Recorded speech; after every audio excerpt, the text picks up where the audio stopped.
Vamos lá, turma. Senhor Jesus abençoe você que está vendo o vídeo. Muito obrigado, tá? Inscreva no canal Professor Miguel Química aí. Fala pro povão tudo escrever aí. Dá uma força aí para nós, tudo bem? Bom, nós vamos falar aqui de teoria atômica.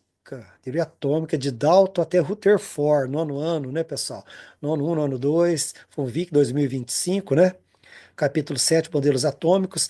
Não deixar de ler e grifar, né, pessoal? Esse aqui, o cérebro faz links, já falei para vocês, tá? Faz direitinho, né? Não faz de qualquer maneira, não, que esse é um negócio muito importante, né? Páginas 26 a 37, tá bom? Diferenciar modelos atômicos, entender a importância da descoberta da radioatividade, né? Turma, vou tentar fazer essa aula menos curta, mas vamos ver o que vai dar, né? Bom, Dalton, né, pessoal? Então, Dalton, ele, em 1793, e após ele concluir, né, formação acadêmica aí, tá, ele partiu para Manchester, tornou-se professor de matemática, física e química, tá bom? Teve um grande prestígio aí. Em 1801, ele relacionou, né, pessoal, as pressões parciais dos gases, né, em uma mistura, tá bom? Então, ele publica, né, absorption of gas, water and other liquids, né? Absorção de gases pela água e outros líquidos, onde ele fixou os princípios da sua teoria atômica aí, tá? Então, na teoria de Dalton, quando ele publicou em 1808, ele vai justificar os resultados de Lavoisier, porque Lavoisier falava que a soma das massas dos reagentes é igual a dos produtos. Então, os átomos também devem permanecer constantes, né? Tá? Lavoisier e Proust, as leis de Lavoisier e Proust, né? No caso de Proust, eram as proporções, né? Que os átomos, que a substância combinava determinadas proporções. Então, ele se baseou muito nas leis de Lavoisier e Proust para montar sua teoria aí. Então, os elementos químicos são formados por átomos, né? Aí o átomo deveria ser como tipo uma bola de bilhar, né? Maciça e indivisível, né? Nesse aspecto era igual ao dos gregos, deu o discípulo Demócrito, né? Os átomos de um mesmo elemento, né? A pessoa tem massas iguais, elementos diferentes, massas diferentes, e na época ele não conhecia os isótopos, né? Por exemplo, o prótio, o deutério e trítio, hidrogênio de massa um, 2 e 3, né? Então isso não foi conhecido na época, os prótons só veio em 1904 com o Rutherford, né? Os compostos aí são formados por átomos e elementos em proporções fixas, aqui ele baseia na lei de Proust, né? Números inteiros e pequenos. Bom, e a grande sacada que eu acho sempre é durante uma reação química, os átomos permanecem inalterados, tá? Não pode sumir átomos, né? De uma reação química, tá certo? Então a necessidade aqui que a gente faz é de acertar as quantidades, estequiométricos, medidas de quantidade, de substância, né? Beleza? Então tem um exercício para a gente dar uma treinadinha. Qual cientista propôs o primeiro modelo atômico, conhecido bola de bilhar? Então, nosso querido John Dalton, né? Então vai pausando aí. Bom, lei das proporções múltiplas. Fala um pouquinho disso aqui, pessoal. Proporções múltiplas de Dalton, para você entender. Então, quando dois elementos unem para formar compostos diferentes, né? Tá certo? Você vai fixar a massa de um, as massas variáveis do outro vai ter uma razão de números inteiros e pequenos, tá? Então, dois elementos, vai formar compostos diferentes. Aí você fixa a massa de um e as massas variáveis do outro, vão originar uma razão matemática. Então, por exemplo, ó, olha aqui, né? Então, você tem enxofre e oxigênio para formar um óxido, enxofre e oxigênio para formar um óxido, né? Então, você vai fixar a massa de um, né? Então, tá aí, né? Então, vamos lá. Vamos fixar a massa de um, ó, para você ver. Então, aqui você vai ter, por exemplo, ó, fixando a massa de um, tá vendo? As massas variáveis do outro aqui, ó. Tá vendo? Fixando a massa de um, 32 dentro das massas variáveis do outro, ó. Beleza? Então a proporção de números inteiros e pequenos, tá certo? 2 para 3. Qual que é esse óxido, né? A massa do outro elemento, né? O oxigênio é a razão de números inteiros simples aí, né? Aí. 2 para 3, né? Então S, né? Então falando aqui do enxofre, oxigênio, né? Então SO2 e SO3, tá certo? Então, tá aí, o dióxido de enxofre e o trióxido de enxofre, né? Beleza? Tá joia, né? Tá fixa a quantidade de enxofre, né? Então ela é a mesma, né? Por isso que é S, né? O2 e SO3 aqui, ó. Beleza? Tranquilo? Deu para pegar, galera, né? Então você fixa a quantidade de um, aí as quantidades variáveis do outro vai dar aí uma proporção de números inteiros e pequenos, como você viu aí, ó, tranquilinho, dá para você achar qual que é o óxido, cara. Muito legal isso. Bom, vamos acelerar um pouquinho, galera? Então, o que que Dalton cometeu de erro? Ele deixou de explicar a natureza da matéria. Isso aqui em 1808, gente, era conhecido lá em 6 séculos antes de Cristo, com Tales de Mileto. Então, acho que ele marcou uma touca muito grande aqui, né? Então, Tales atritou um bastão de âmbar, né? E chama elétron, né? Elétron, eletricidade do grego, né? Então tá aí relacionado por que foi o nome de elétron, tá, né? Bem depois, né? Tá certo? Aí esse atraía palha os objetos leves, né? Tá? Então aí, ó, o âmbar é uma substância orgânica, né? Uma resina fóssil dura, aqui, ó, tá vendo, ó? mistura de cores e castanho amarelo alaranjado, né? Produzida por árvores, tipo pinheiro. Pinheiro já dá para você ver muito esse tipo de coisa, né? Então, âmbar é transformado em objetos decorativos até, tá bom? Aí, o âmbar verdadeiro, chamado de carabi, né? Uma palavra oriental que significa o que atrai palha, né? Devido à capacidade do âmbar atrair uma carga elétrica por fricção, beleza? Deu para sacar? Então, esse negócio de você atrita um bastão, por exemplo, assim, no cabelo e atrai papelzinho, né? Tá certo? Então, o Berzelius, falando um pouquinho dele, pessoal, 1814, 1810, perdão, né? Ele introduz, né, o uso de símbolos, né? Porque os alquimistas tinham essa simbologia, Dalton tinha a simbologia por ouro, prata, né, ferro e cobre, né? Em latim, aí do latim, aí o Berzelius usa o latim aqui e atribui símbolos químicos, né? Beleza? Aí o ouro, auro, argento, Ag, né? Ferro, ferro, né? Cuprum.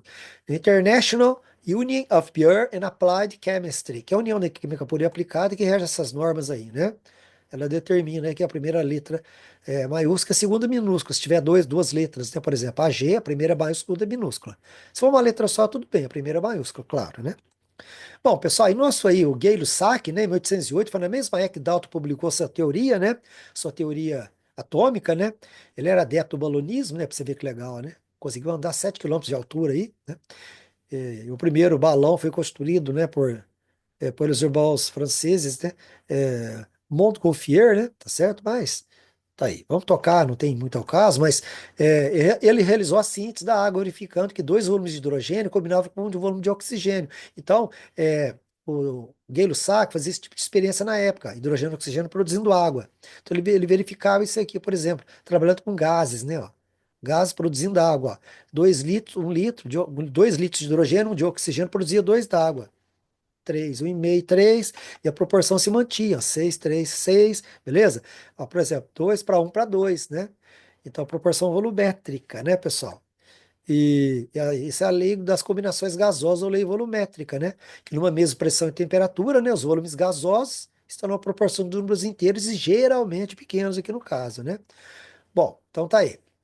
Aí, fazendo por nitrogênio também, hidrogênio dando amônia, né? Tudo gases, ó, 1 litro, 3 litros, 2 litros, né?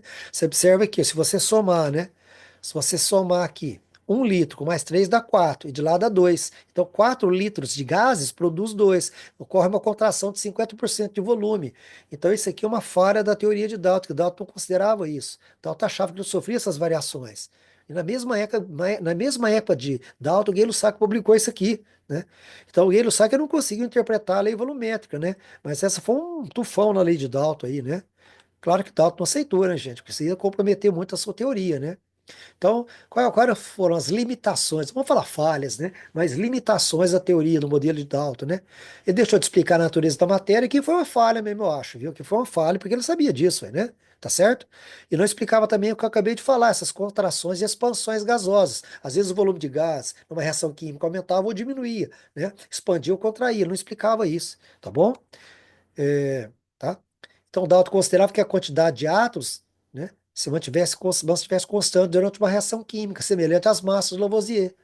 A Lavoisier falou que as massas antes é igual depois, soma das massas reagentes é igual dos produtos, então Dalton achava que os átomos também, ponto final, que não ia ter esse problema que Gay-Lussac determinou, né? Tá bom? O volume obtido deveria ser igual à soma dos volumes da substância reagente, segundo Dalton, e Gay-Lussac mostrou na mesma época que não, né? Tá vendo? Tá certo aí, ó. Como aqui, por exemplo, que eu ia te mostrar. 1 litro de nitrogênio mais 3 de hidrogênio dá 4. 4 volumes. Contrai para 2 na reação química. 50% de contração. Beleza? Não deixe depois de fazer o exercício 4 na página 40, gente. Tá? O Vic, primeiro EM aí. Vamos lá? Aí esse aqui é fantástico, gente. Esse italiano fantástico uniu todas as teorias, mesmo depois de morto, né? Eu ainda coloquei, né? Advogado, 49 anos sem reconhecimento, né? Então, em 1811, ele demonstrou que volumes iguais, gases quaisquer, totalizam sempre mesma TP, mesma temperatura e pressão, mesmo número de moléculas, né? Então, ele morreu em 1856, sendo sua lei reconhecida só em 1860, graças a outro italiano, Stanislau Cannizzaro, né, que mostrou essa preciosidade da lei aí do brilhante e grande Avogadro aí, tá certo? 49 anos depois, né, pessoal? Tá? Porque não é brincadeira não, né, gente? Porque isso aqui é de 1811, ó. Foi só aceito em 1860. no Conselho da Alemanha, graças à defesa de seu compatriota Canizario ainda, né? E por que que ele uniu todas as teorias? Porque isso aqui é fácil de demonstrar. Mol vem de mole, mole, mol, né? Então vai acostumando. O mol vale 6, 0,2 vezes 10 é 23. Esqueça o 0,2 para aproximar. 6 vezes 10 é 23. Então guarda essa fórmula que vai ajudar muito. Por você nunca rezei tanto, né? Tá certo?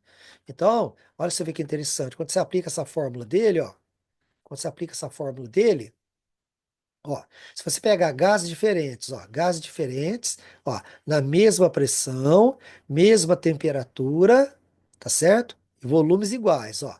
Volumes iguais de gases quaisquer, na mesma pressão e temperatura. Como o R é uma constante também, a hora que você coloca nessa fórmula aqui os valores, você vai dar 2,23 mol. Então, volumes iguais de gases quaisquer totalizam sempre na mesma temperatura e pressão a mesma quantidade em mol de moléculas, né? Por isso que tem volumes iguais, de gases quaisquer, totalizam sempre. Volume, e assim nasceu a sua lei. Volumes iguais, gases quaisquer, totalizam sempre, mesmo ATP, o mesmo número de moléculas. Beleza?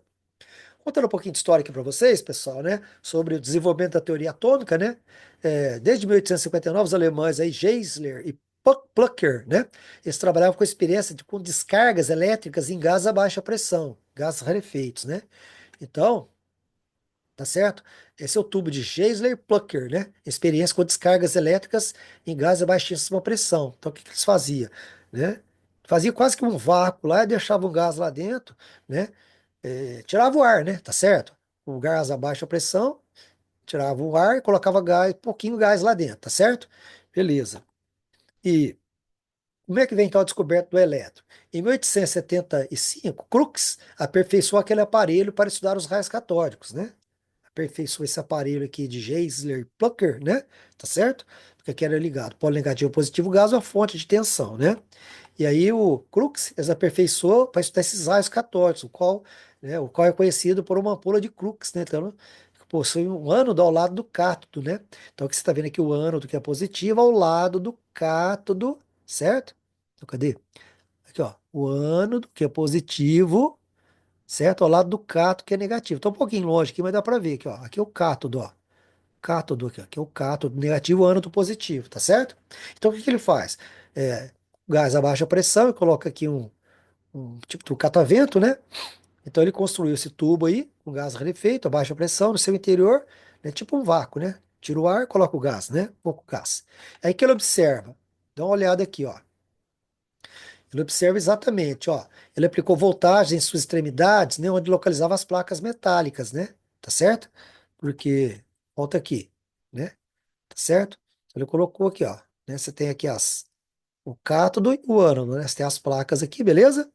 Cátodo no ânodo. E o que que ele observou? Ele observou o seguinte: ao fazer isso, ele percebeu, ó, a hora que ele aplicou voltagem nas suas extremidades, né, onde se localizavam as placas metálicas, o cátodo e o ânodo, né, ele percebeu que uma região, ele percebeu a região do tubo apresentava luminescência esverdeada.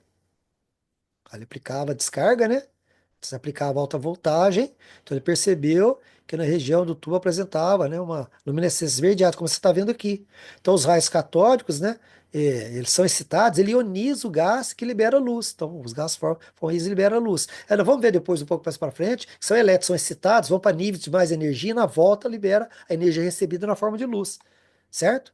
Então ele percebeu que essa luminescência era causada por algum tipo de radiação que o cátodo emitia, independente do gás usado. Qualquer gás que usava, acontecia a mesma coisa, tá certo?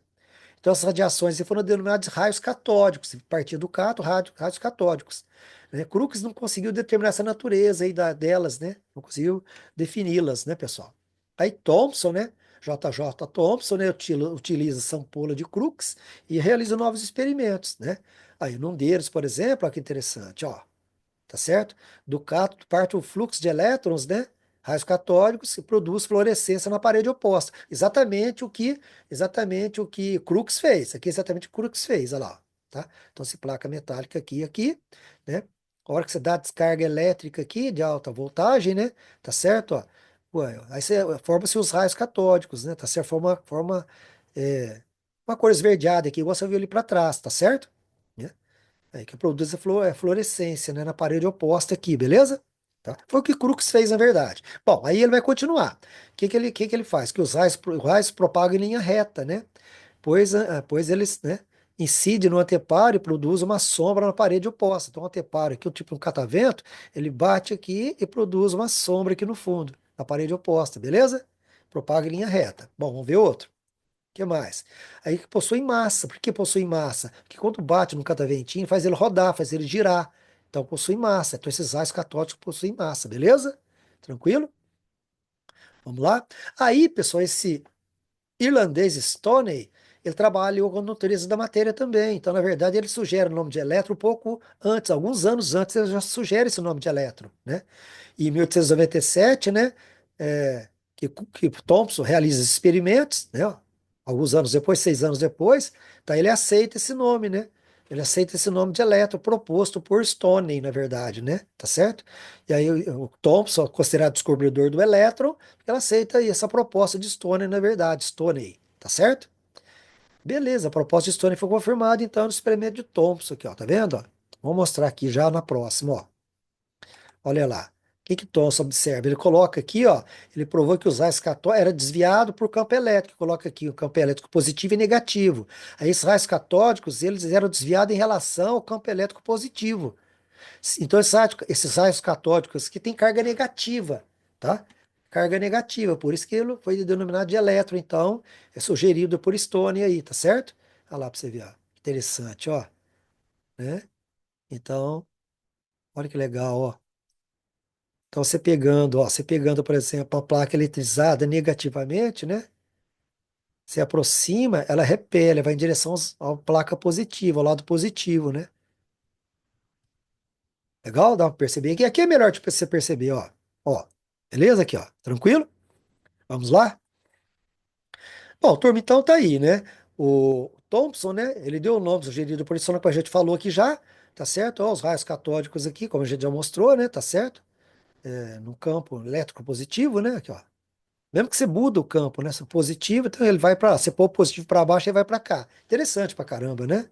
Então tá aí a descoberta do elétron, então, né, pessoal? Beleza, né, pessoal? Então, né, esse modelo de Thomson foi conhecido como pudim de passas, né? Que o átomo de Thomson então, é uma massa positiva incrustada, né? Recheadas com cargas negativas, né? Tá certo? Modelo de pudim de passas ou ameixas, né? Como você está vendo aqui, né? O todo que seria a massa positiva e os elétrons, as passas, né? Ou as ameixas, as cargas negativas, tá certo? Tranquilo? Vamos lá? Bom, e é um exercício honesto bastante interessante aqui da experiência de um ano de 1997 de Thompson, né, pessoal?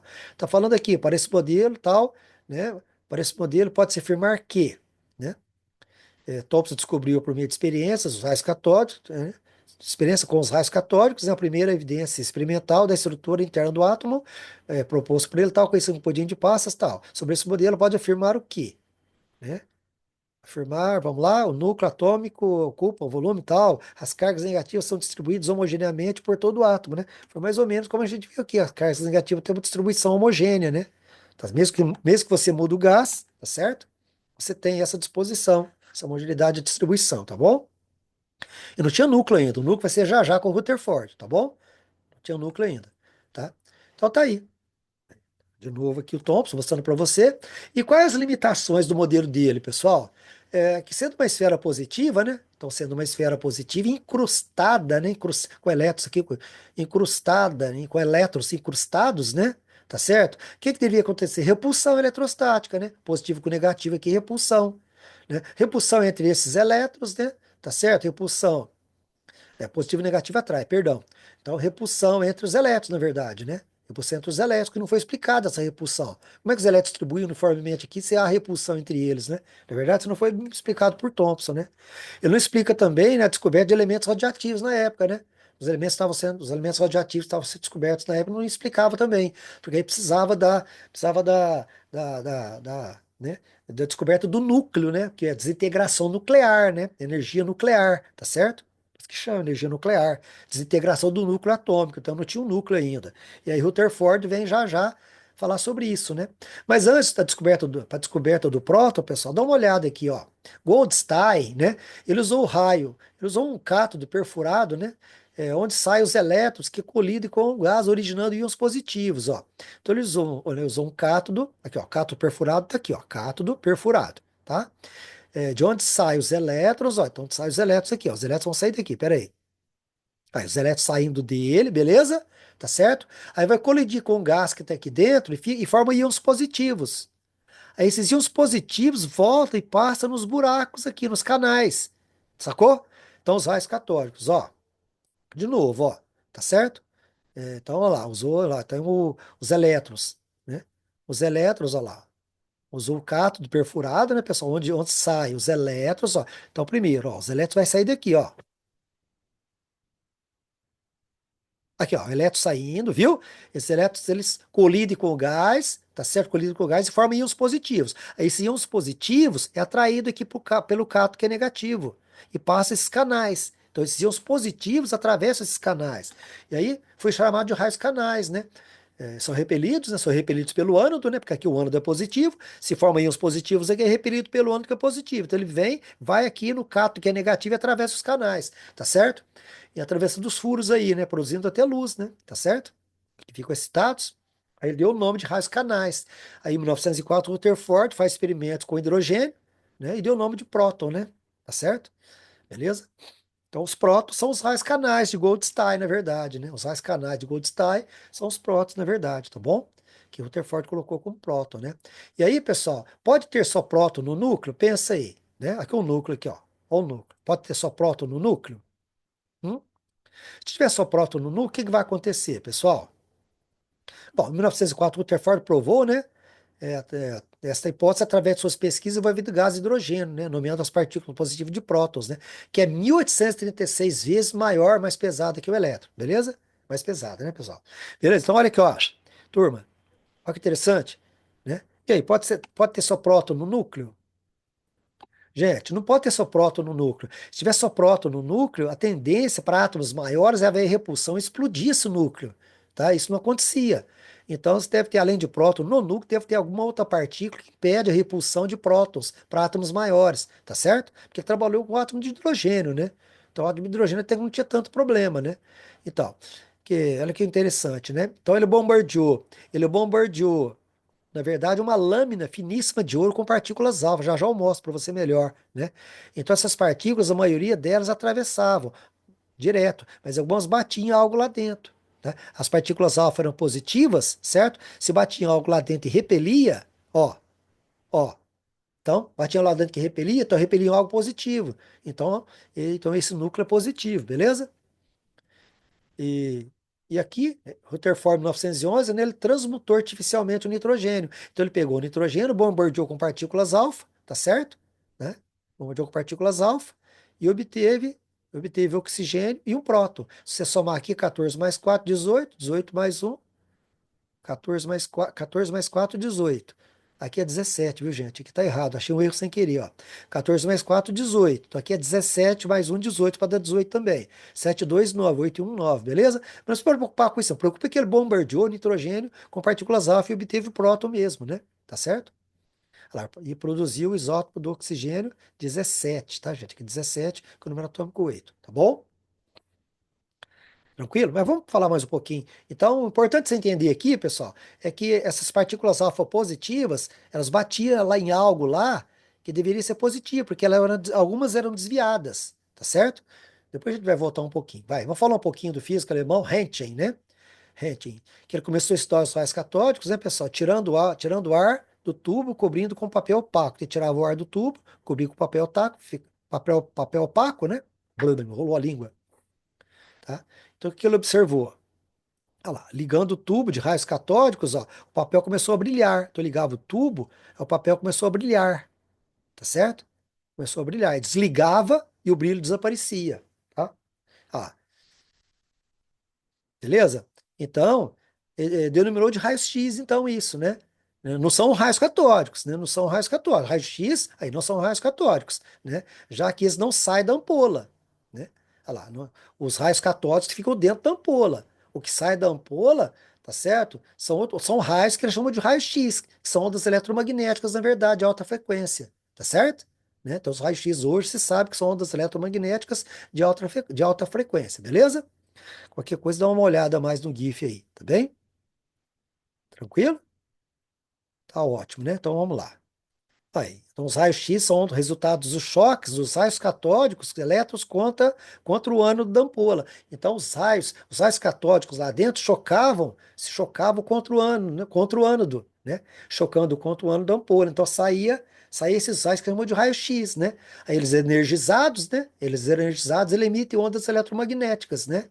Tá? As ondas eletromagnéticas são emitidas pelos elétrons aí. Ondas eletromagnéticas de alta frequência e pequeno comprimento. Beleza?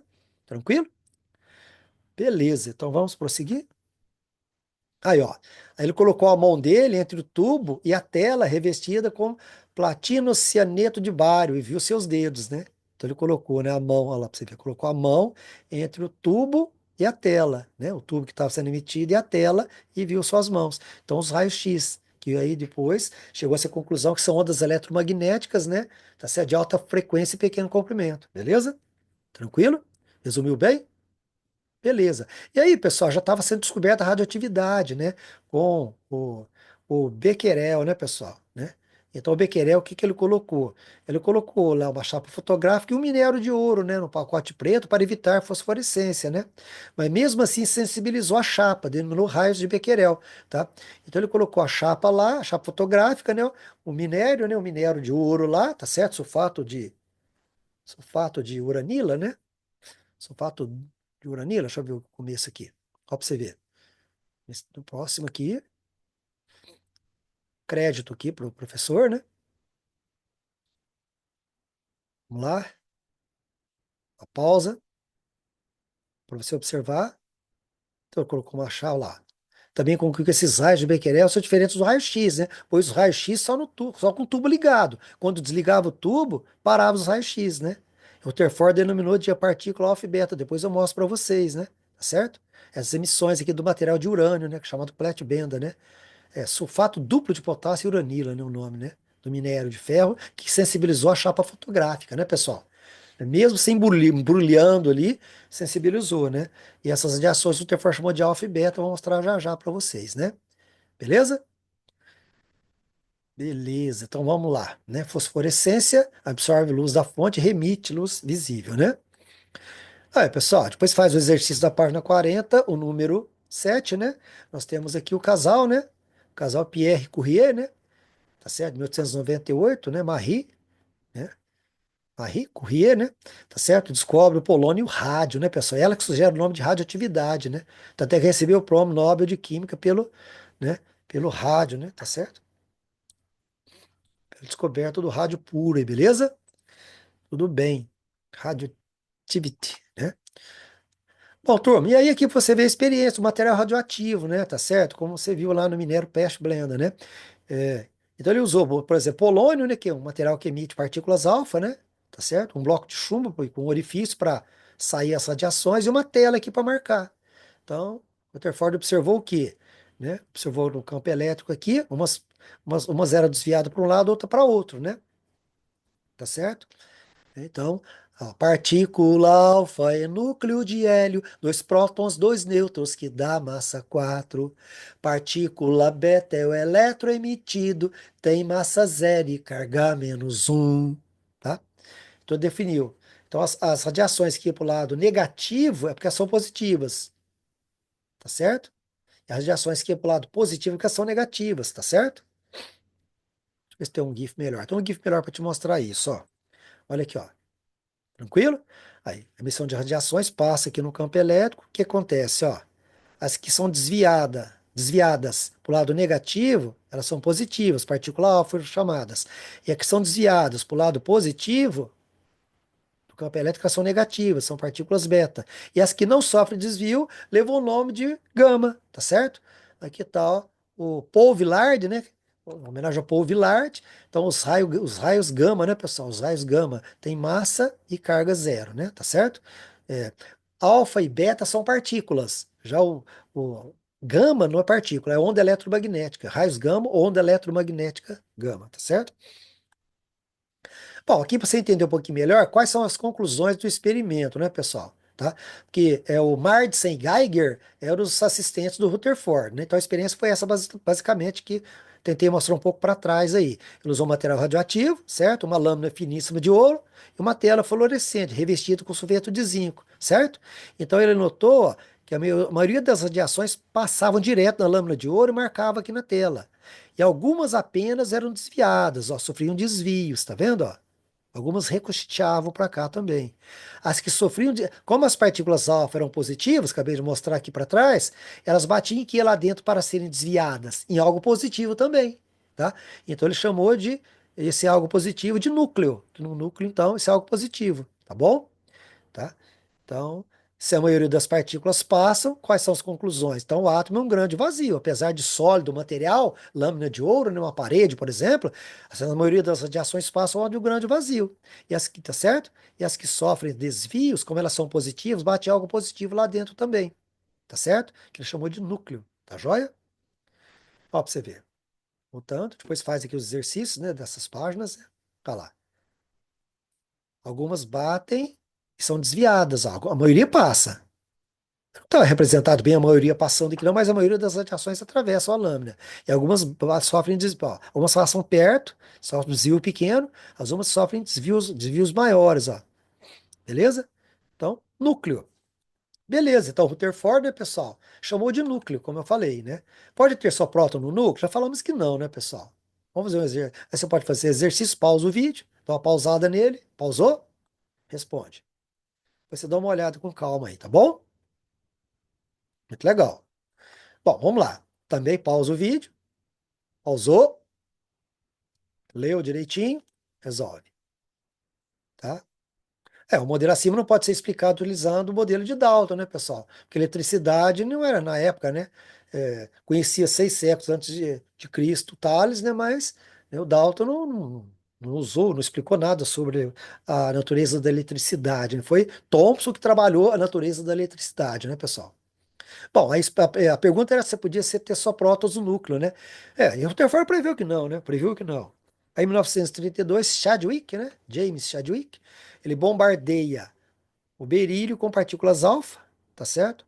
Tá? E produz um nêutron, né? Aí, ó. Se você somar 9 e 4, 13, 12 mais 1, 13. 4 e 2, 6, 6 mais 0, 6. Então ele descobre o nêutron, né? Então no núcleo tem nêutron, prótons e nêutrons, né? E elétrons na eletrosfera. Isso aqui é um dado legal, viu, pessoal? Então, não tem prótons e nêutrons e o elétron na eletrosfera em volta. Ó, o tamanho do átomo, pessoal, em relação ao átomo. Se o núcleo fosse o tamanho de uma ervilha, se o núcleo fosse o tamanho de uma ervilha, ele pesaria 250 milhões de toneladas. A fonte está aqui, beleza? Gente, é uma coisa muito maluca. Você pensando numa ervilhinha, se o núcleo fosse uma ervilha, né, então ele ia pesar 250 milhões de toneladas, né? Beleza? Então o núcleo seria algo muito pequeno lá. Imagina uma ervilhazinha lá no meio do campo de futebol. Todo em volta dele é vazio. Então, por isso que a maioria das radiações, as partículas alfa se atravessavam. E poucas eram desviadas quando passavam perto do núcleo ou batia nele. Beleza? Tranquilo? Ótimo. Bom, pessoal, então aqui um contador de Geiger e Miller, né? Contador de radiação de eletricidade, eletricidade, não, de radioatividade, né? De radiação, tá? Porque radiação causa câncer, é um perigo desgramado, né, pessoal? Tá certo? Então, para medir radiação do ambiente, se está fora do normal, né? Porque radiação é um processo natural, né? Tá? Agora, para medir se a radiação está fora dos valores aceitáveis, tem um aparelho inventado aí, né? E aperfeiçoado aí pelo Miller, né? Geiger inventou e Miller aperfeiçoou, tá bom? Um excelente link aí, pessoal, se puder ver, dá uma olhada aí, excelente link da USP aqui, ó, para você ver. O Instituto de Física, né, de São Carlos aí, tá certo? Da USP de São Carlos, tá? Com esse professor aqui, muito legal, né? Esse aqui é o Luiz Antônio Nunes, eu acho que é o Luiz Antônio Nunes, acho que ele é o professor, se eu não me engano, tá certo? Então dá uma olhada aqui, muito legal esse link, se você puder olhar, cara, vai crescer muito o conhecimento aí. Bom, pessoal, aqui vai ter uma atividade bônus para quem quiser desenvolvê-la, tá certo? Página 36 e 37, tá? As mulheres na ciência, né, pessoal? Dá uma olhada lá com calma, né? Tá bom? Leia direitinho, sessão mais atitude. Gostaria que pelo menos alguém fizesse, viu? Muito interessante. E aí, vamos terminar aqui então, resolvendo alguns exercícios, né, pessoal, da página 38, número 1. Falou que é uma propriedade físico-química presente em alguns elementos, tais como urânio e rádio, possui capacidade natural e espontânea de emitir energia na forma de partículas e onda. Apresenta-se na forma de dois tipos diferentes de radiações alfa e beta e ondas eletromagnéticas raios gama. Qual a propriedade presente em alguns elementos do texto que se refere? Bom, aí é a radioatividade, como a gente falou, né? Como a descoberta dessas propriedades relaciona com o desenvolvimento do modelo atômico de Rutherford? Pessoal, o Rutherford ele utilizou exatamente partículas alfa do polônio para bombardear a lâmina finíssima de ouro, né? O material radioativo polônio, que emitia partícula alfa para bombardear a lâmina finíssima de ouro, né? E fazer o experimento que a gente mostrou aqui no vídeo, um pouquinho atrás, percebeu? Onde a maioria das radiações atravessavam, provando que o átomo é um grande vazio. E as quedas que sofriam desvios, mais ou menos, batiam em algo positivo. Por quê? Porque elas eram positivas, para serem desviadas, batiam em algo positivo, que ela chamou de núcleo, né? Olha lá, pessoal, depois não deixa de fazer também os exercícios que está aqui, beleza? Marca aí. Rutherford acreditava que os prótons giravam em torno do núcleo, em órbitas fixas, de modo semelhante aos planetas do Sol.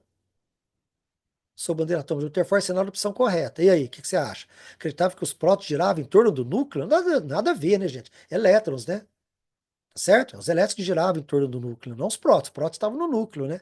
O modelo do atômico de Rutherford propôs que o átomo possui um núcleo denso de carga positiva, onde está concentrada a maior parte da sua massa. O núcleo concentra a maior parte da massa do átomo, né, pessoal? No modelo atômico de Rutherford, os elétrons estão distribuídos uniformemente no núcleo. No núcleo? Não, o núcleo tem prótons e nêutrons, né, pessoal? Então, só isso aqui. Beleza? Então, vamos ler, né, pessoal? Indica semelhança e uma diferença entre os modelos atômicos de Thomson e Rutherford. Bom, pessoal, semelhanças aí. É o átomo divisível, não. É divisível, é. De Dalton que era indivisível, perdão. O átomo divisível com carga elétrica, né? Tá certo?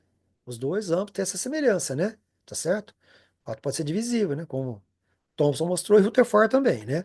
E diferenças. Thomson, o átomo é uma esfera positiva, com elétrons incrustados, e Rutherford, o átomo tem um núcleo, prótons e nêutrons, e elétron e eletrosfera, elétrons em volta, beleza? Tranquilo? Isso é importante, hein, gente? Considere fenômenos a seguir, indique qual o primeiro modelo que possibilitou a explicação de cada um deles. Uma régua eletrizada por atrito, pequenos pedaços de papel. E aí, pessoal? Como o Dalton não explicou isso, foi Thomson então, né? Aí estava na mão de Dalton isso, né? Olha lá, a emissão de partículas alfa é uma fonte radioativa. Quem fez? Rutherford, né, pessoal? Partículas alfa é núcleo de hélio, dois prótons, dois nêutrons, que dá massa 4. Isso é legal, hein? Aí chegamos aqui no final, que beleza, gente, né?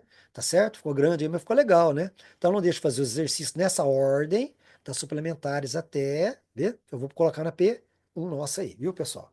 Tranquilo? Bom, aqui eu coloquei alguns exercícios do Mergulhando Fundo, algumas resoluções para vocês, tá? Então, dá uma pausa e olha, leia direitinho. Esse aqui é o número um, beleza? Olha na apostila, porque eu não coloquei todo o texto que não cabia, fica muito grande, tá bem? Procuro compreender. Quem tem mais facilidade em matemática, né, gente? Porque aqui entra um pouco de matemática, a letra B aí. Aí, o número 2, né? Pausa, pra você ver direitinho. O número 3, tá na apostila, alternativa aí, beleza? Bom, então não deixe de fazer os exercícios aí, pessoal. Muito obrigado. Senhor Jesus abençoe você e sua família que viu o vídeo aí. Aqui, a família que viu o vídeo, eu não sei, mas você que viu o vídeo, muito obrigado, tá? Tá certo? Obrigado por prestigiar aí. É sempre uma grande alegria, feito de coração, com muito carinho, sempre pra você, tá certo? Fique com Deus, galera. Valeu. Fui.